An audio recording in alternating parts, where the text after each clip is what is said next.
Hai teman-teman. Jadi di sini saya akan menjelaskan tentang Lembaga Keuangan Publik Islam. Jadi, Lembaga Keuangan Publik Islam adalah sebuah institusi atau badan yang bertugas untuk mengelola dan menyalurkan dana dari masyarakat atau negara seperti zakat, kharaj, wakaf, infak, sedekah, jizyah, dan pendapatan-pendapatan lainnya. Sedangkan secara luas, Lembaga Keuangan Publik Islam adalah suatu lembaga yang mengelola keuangan publik berdasarkan prinsip-prinsip syariah yang berasal dari Al-Quran dan Sunnah.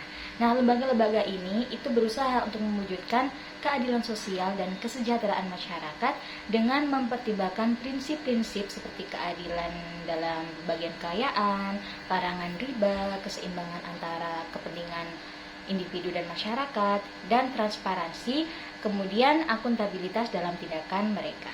Lembaga Keuangan Publik Islam ini berfungsi sebagai perantara yang mengumpulkan dana dari masyarakat dan kemudian mendistribusikannya dengan cara yang adil dan sesuai dengan hukum Islam. Berbeda dengan sistem keuangan konvensional yang menggunakan bunga.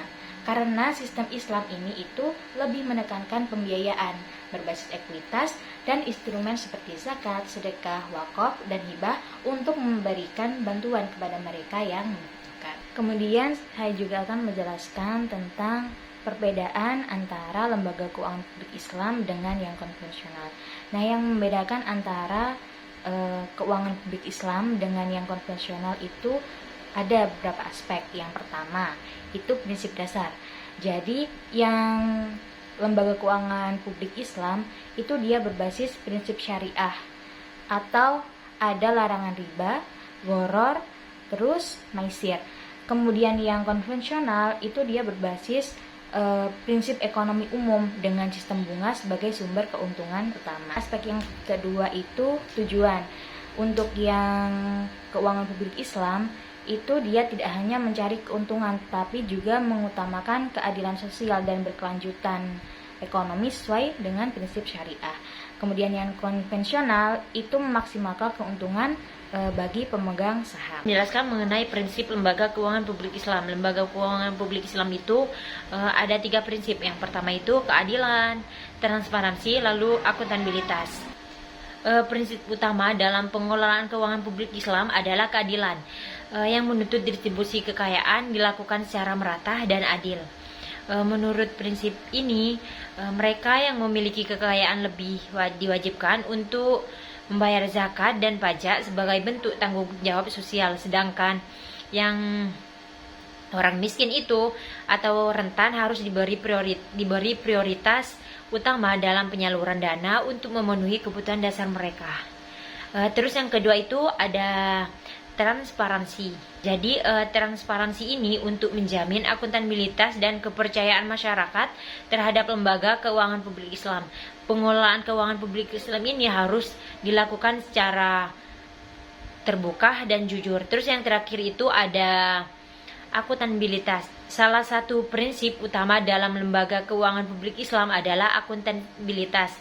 Prinsip ini tidak hanya menuntut transparansi, tetapi juga pengawasan yang efektif melalui pelaporan resmi dan evaluasi yang berkelanjutan. Di sini saya akan melanjutkan materi mengenai sejarah dan perkembangan lembaga keuangan Islam. Nah, di masa Nabi Muhammad SAW, di sini sudah dibentuk namanya lembaga Baitul Mal. Tujuan dari lembaga Baitul Mal itu sendiri, yang pertama itu buat pengelolaan zakat, yang kedua buat kharaj, yang ketiga buat jizyah, dan yang terakhir itu buat khums. Fungsi dari Baitul Mal itu sendiri yakni buat pengumpulan dan distribusi di masa dinasti. Di sini ada 2 masa dinasti, yang pertama itu di masa Umayyah dan yang kedua itu di masa Abbasiyah dan Utsmaniyah. Nah, di masa Umayyah ini ada 2 kebijakan ataupun inovasi yang baru dari lembaga keuangan itu sendiri. Yang pertama itu buat sentralisasi keuangan, terus yang ketiga itu pencetakan dirham dan dirham.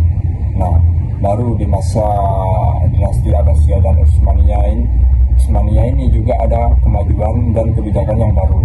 Yang pertama itu buat sistem pajak lebih rapi dan distribusi makin kompleks. Lanjut di masa Khulafaur Rasyidin, di sini ada 3 sahabat Nabi. Yang pertama itu Abu Bakar As-Siddiq. Jadi dari perkembangan ataupun sejarah di masa Abu Bakar As-Siddiq ini tidak ada perubahan dan perkembangannya. Sistem lembaga keuangannya itu masih tetap dari periode yang sebelumnya itu dijabat oleh Abu Bakar As-Siddiq. Jadi cuma meneruskan sistemnya. Nah, baru di masa sahabat Nabi yang kedua yakni Umar bin Khattab ada perkembangannya di lembaga keuangan. Yang pertama itu administrasi lebih rapi, pajak dan zakat itu diperluas dan fokus ke kesejahteraan. Nah, yang terakhir itu ada sahabat Nabi yang ketiga yakni Utsman bin Affan. Juga ada perkembangan dan kemajuannya, antara lain memperkuat peran Baitul Mal itu. Lanjut di masa Umar bin Abdul Aziz. Di sini ada kebijakan baru terkait lembaga keuangan Islam, antara lain yang pertama itu reformasi zakat sebagai sumber utama. Terus yang kedua itu pajak lebih adil, artinya kemiskinan turun, kesejahteraan itu meningkat. Nah, lanjut di era modern. Di tahun 1975 itu berdiri Islamic Development Bank atau disingkat jadi IDB. Nah, yang kedua itu lahir bank dan lembaga syariah. Yang terakhir itu fokus ke regulasi modern sama prinsip syariah. Nah, prinsip syariah itu yang adil, transparan dan bebas riba. Terima kasih, mungkin itu saja penjelasan mengenai sejarah dan perkembangan lembaga keuangan syariah. Selanjutnya akan dilanjut ke teman saya. Baik, Assalamualaikum warahmatullahi wabarakatuh. Di sini saya akan menjelaskan mengenai sumber dana yang dikelola oleh keuangan publik Islam, teman-teman. Mungkin teman-teman telah mengetahui beberapa keuangan publik konvensional. Nah, di sini saya akan menjelaskan kepada teman-teman mengenai keuangan publik Islam. Apa saja, meliputi apa saja pengelolaannya. Pertama, zakat, teman-teman. Tentunya salah satu instrumen dalam pengelolaan keuangan publik Islam adalah zakat, teman-teman. Dimana zakat itu, teman-teman, dapat membantu satu sama lain. Zakat itu dikelola oleh musaki untuk mustahik yang membutuhkan, teman-teman, sehingga bisa memberi kebermanfaatan. Yang kedua adalah infak dan sedekah, teman-teman. Infak berasal dari kata Arab yaitu anfaqoh yunfikuh, yang berarti membiayai atau membelanjakan. Membiayai atau membelanjakan di sini dalam tanda kutip adalah dengan mengenai hal kebaikan, teman-teman, bermanfaatan. Baik itu membelanjakan untuk teman yang belum bisa makan, kita kasih makan dan sebagainya, teman-teman. Dan selanjutnya ada mengenai wakaf, teman-teman. Wakaf ini adalah menyerahkan harta kita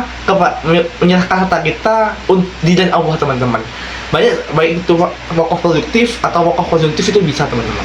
Contohnya ya wakaf masjid dan sebagainya. Itu juga bisa menjadi instrumen publik Islam, teman-teman.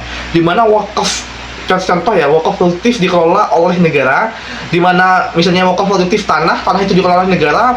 Nah, tanah itu disewa oleh orang-orang, habis itu hasil dari uang sewa itu dibelanjakan lagi, itu bisa, teman-teman. Jadi dampaknya itu sangat besar.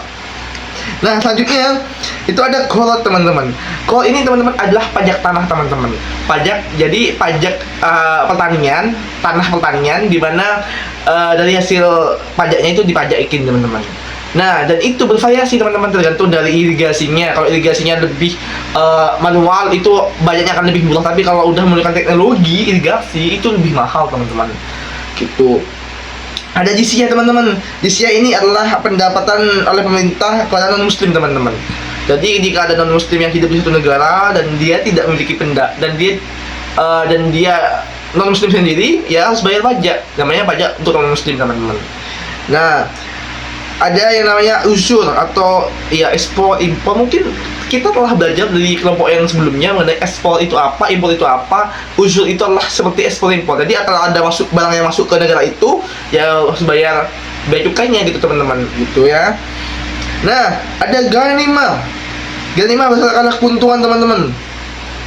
Ganimah adalah hasil keuntungan atau pajak dari suatu usaha, teman-teman. Kembali bersama saya. Selanjutnya saya akan menjelaskan mengenai peran dan fungsi dari lembaga keuangan publik Islam, teman-teman. Yang pertama, teman-teman, tentunya untuk menjaga stabilitas ekonomi, teman-teman. Dimana ketika instrumen-instrumen keuangan publik Islam itu dilaksanakan seperti zakat, fai dan lain sebagainya teman-teman. Bayangkan saja, zakat saja teman-teman, zakat yang sekecil itu bisa berimpact ekonominya luar biasa teman-teman jika diterapkan teman-teman. Mas Hafri nggak punya nasi, saya belikan nasinya. Nah, ketika saya belikan nasinya Mas Hafri itu berdampak juga pada penjual menambah kotanya nasinya. Nah, kota nasi penjual beras juga ketika nasinya laku banyak, penjual beras juga ngimpor nasinya beli nasinya lebih banyak ke Tengkulak. Nah, nasinya ya pokoknya banyak teman-teman ya. Pokoknya banyak. Saya kalau jadi satu ini malu teman-teman ya.